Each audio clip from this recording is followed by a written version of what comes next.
നമസ്കാരം. തെരഞ്ഞെടുപ്പിൽ ജയിക്കുക എന്നതിനപ്പുറം സാധാരണക്കാരുടെ ജീവിതത്തിൽ ശരിക്കും ഒരു മാറ്റം കൊണ്ടുവരുന്ന ഭരണരീതിയെക്കുറിച്ചാണ് നമ്മളിന്ന് സംസാരിക്കുന്നത്.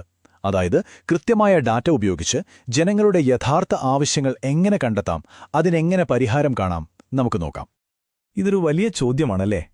ഒരു നേതാവ് നേരിടുന്ന ഏറ്റവും വലിയ വെല്ലുവിളി ഒരുപക്ഷെ ഇതുതന്നെയാണ്. ആയിരക്കണക്കിന് ലക്ഷക്കണക്കിന് ശബ്ദങ്ങൾക്കിടയിൽ നിന്ന്, ആ ബഹളത്തിനിടയിൽ നിന്ന് തന്റെ ജനങ്ങളുടെ യഥാർത്ഥ ആവശ്യം, അവരുടെ യഥാർത്ഥ വേദന എങ്ങനെയാണ് വേർതിരിച്ചറിയാൻ സാധിക്കുക? ഇതിന്റെ എല്ലാം അടിസ്ഥാന തത്വം വളരെ ലളിതമാണ്. നമ്മുടെ ശ്രദ്ധ തെരഞ്ഞെടുപ്പ് കാലത്തെ വാഗ്ദാനങ്ങളിലും പ്രചാരണങ്ങളിലും മാത്രം ഒതുങ്ങരുത്.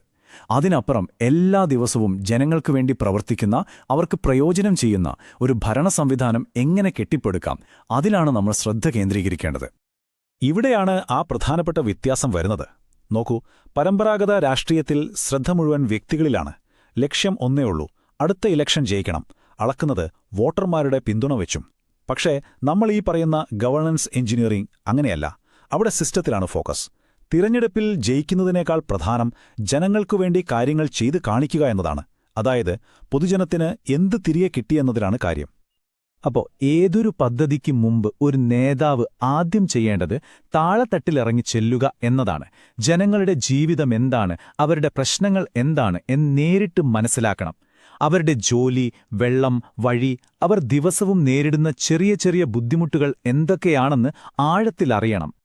നമ്മൾ ഡേറ്റയെ വെറും അക്കങ്ങളായി കാണരുത്. അതങ്ങനെയല്ല. അത് ആയിരക്കണക്കിന് ലക്ഷക്കണക്കിന് മനുഷ്യരുടെ അനുഭവങ്ങളുടെയും അവരുടെ ആവശ്യങ്ങളുടെയും അവരുടെ ശബ്ദവുമാണ്. ആ ശബ്ദം കേൾക്കാൻ കഴിയുന്നൊരു നേതാവിന് മാത്രമേ യഥാർത്ഥ മാറ്റം കൊണ്ടുവരാൻ സാധിക്കൂ. ഒരു നാടിന്റെ ശരിക്കുള്ള ചിത്രം കിട്ടണമെങ്കിൽ നമ്മൾ ഈ പറയുന്ന കാര്യങ്ങളിലേക്കൊന്ന് ഇറങ്ങിച്ചെല്ലണം. ആളുകളുടെ ഉപജീവനമാർഗം, അവിടുത്തെ കച്ചവടം, വെള്ളം കിട്ടുന്നുണ്ടോ, റോഡും കണക്ടിവിറ്റിയും എങ്ങനെയുണ്ട്, പിന്നെ ചെറുപ്പക്കാർ, അവരുടെ ആഗ്രഹങ്ങൾ എന്തൊക്കെയാണ്, അവർക്ക് ജോലി കിട്ടുന്നുണ്ടോ, ആശുപത്രി സൗകര്യങ്ങൾ എല്ലാവരിലേക്കും എത്തുന്നുണ്ടോ, ഇതൊക്കെ അറിയുമ്പോഴാണ് നമുക്ക് ആ നാടിന്റെ ഒരു മുഴുവനായ ചിത്രം കിട്ടുന്നത്. ശരി, അപ്പോൾ അടുത്ത ഘട്ടം. നമ്മുടെ കയ്യിലിപ്പോൾ ഒരുപാട് വിവരങ്ങളുണ്ട്, ഒരു വലിയ ഡേറ്റ. ഇതിൽ നിന്ന് ഏറ്റവും പ്രധാനപ്പെട്ട, നമ്മൾ ഉടൻ ശ്രദ്ധ കൊടുക്കേണ്ട 3-4 കാര്യങ്ങൾ എങ്ങനെയാണ് കണ്ടുപിടിക്കാം? അതാണ് അടുത്ത പടി. നമുക്കൊരു ഉദാഹരണം നോക്കാം. സർവേയിൽ നിന്ന് നമുക്ക് മനസ്സിലായ ഒരു പ്രധാനപ്പെട്ട സിഗ്നൽ ഇതാണെന്ന് വയ്ക്കുക. യുവാക്കളുടെ പ്രതീക്ഷകളും നാട്ടിൽ ലഭ്യമായ തൊഴിലവസരങ്ങളും തമ്മിൽ വലിയൊരു വിടവുണ്ട്. ഇത് ആ മണ്ഡലത്തിലെ വളരെ പ്രധാനപ്പെട്ട ഒരു ആശങ്കയാണ്.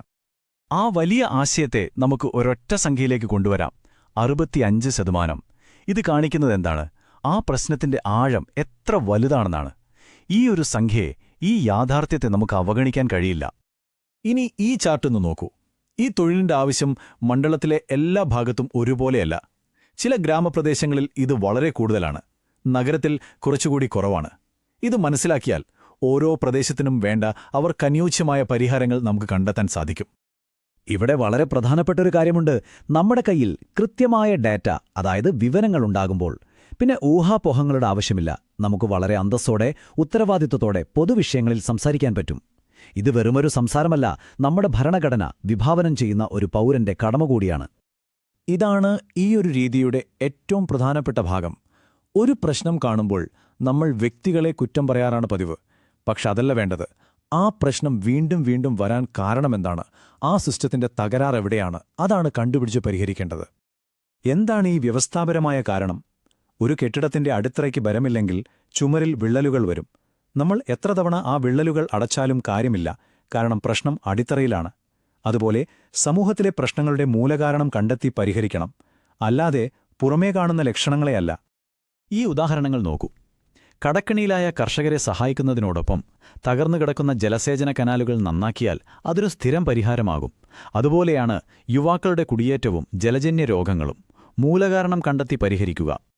ഇതുവരെ നമ്മൾ പ്രശ്നങ്ങളെ വിശകലനം ചെയ്തു. ഇനി ജനങ്ങൾക്ക് ഉപകാരപ്പെടുന്ന, കൃത്യമായി നടപ്പിലാക്കാൻ കഴിയുന്ന ഒരു പദ്ധതിയിലേക്ക് കടക്കാം. ഒരു ബ്ലൂ പ്രിന്റ്. ഈ ഭരണ പദ്ധതിക്ക് 5 പ്രധാന ഭാഗങ്ങളുണ്ട്: തൊഴിൽ, അടിസ്ഥാന സൗകര്യം, ക്ഷേമം, പരാതി പരിഹാരം, പിന്നെ ഇതിനെല്ലാം മുകളിലായി വിശ്വാസം. ഇവയെല്ലാം പരസ്പരം ബന്ധപ്പെട്ടിരിക്കുന്നു. ഒന്ന് മെച്ചപ്പെടുമ്പോൾ മറ്റേത് മെച്ചപ്പെടും. ഇതെല്ലാം ശരിയായി നടക്കുമ്പോൾ സ്വാഭാവികമായും ജനങ്ങൾക്ക് ഭരണത്തിൽ വിശ്വാസം വരും. ഡാറ്റ ഉപയോഗിച്ച് ഭരിക്കുമ്പോൾ നമ്മൾ ഓർക്കേണ്ട ഒരു വലിയ കാര്യമുണ്ട്. ഓരോ പൗരന്റെയും വിവരം നമ്മളെ വിശ്വസിച്ച് ഏൽപ്പിച്ചൊന്നാണ്. അതിന്റെ സ്വകാര്യത, അതുപയോഗിക്കാനുള്ള അവരുടെ സമ്മതം, ഇതൊന്നും ഒരു വിട്ടുവീഴ്ചയ്ക്കും തയ്യാറാകാൻ പാടില്ലാത്ത കാര്യങ്ങളാണ്. കാരണം എല്ലാത്തിന്റെയും അടിത്തറ വിശ്വാസമാണല്ലോ. അപ്പോ ഇതുവരെ നമ്മൾ ചർച്ച ചെയ്ത ഈ ആശയങ്ങളെല്ലാം ചേരുമ്പോഴാണ് ഒരു പുതിയ തരം നേതൃത്വമുണ്ടാകുന്നത്.